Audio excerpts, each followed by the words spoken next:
আপনার ঈদের খুশিকে মাটি করে দিতে আপনার ঈদের খুশিকে আরো বেশি খুশি করার জন্য iQOO নিয়ে আসলো তাদের gaming series iQOO Neo 10R।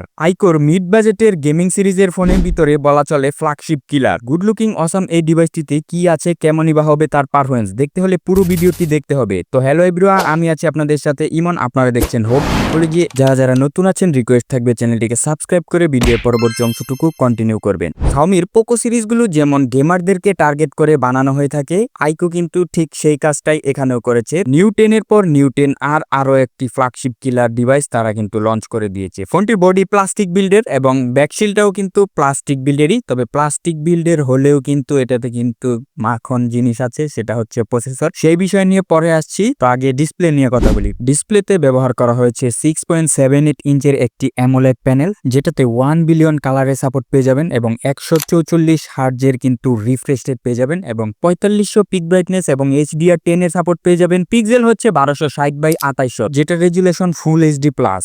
দুর্দান্ত রকমের পারফরমেন্স পেয়ে যাবেন, কারণ এটাতে Qualcomm Snapdragon 8S Gen 3 processor ব্যবহার করা হয়েছে, যেটা একটা অক্টা-কোর প্রসেসর 4nm ফেব্রিকেশনে তৈরি করা 64 বিট আর্কিটেকচার।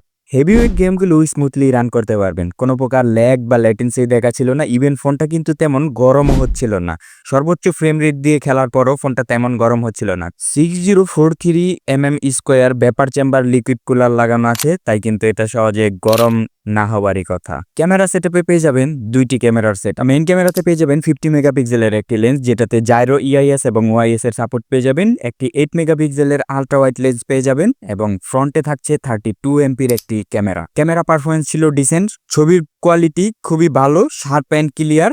লো লাইটে কিছুটা সাফার করলেও দিনের আলোতে কিন্তু ভালো ছবি তুলতে পারে।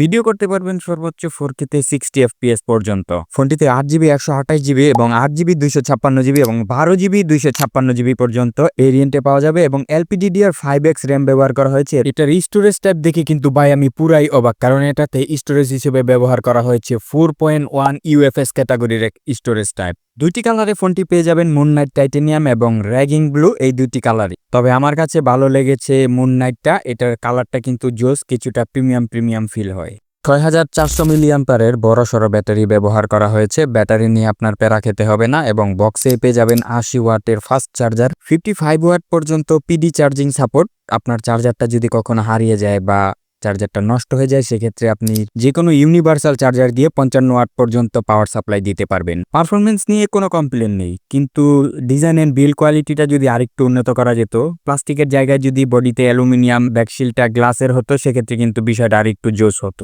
হয়তোবা 40 থেকে 42,000 টাকার ভেতরে ফোনটি আপনারা পেয়ে যাবেন। কিন্তু আপনাদের কাছে কেমন লেগেছে অবশ্যই কমেন্ট সেকশনে জানাবেন। আপনারা কি এই ডিভাইসটি কিনবেন কিনা সেটাও অবশ্যই জানাবেন। কত হলে আপনারা এই ডিভাইসটিকে পারচেস করবেন অবশ্যই কমেন্টে জানাবেন।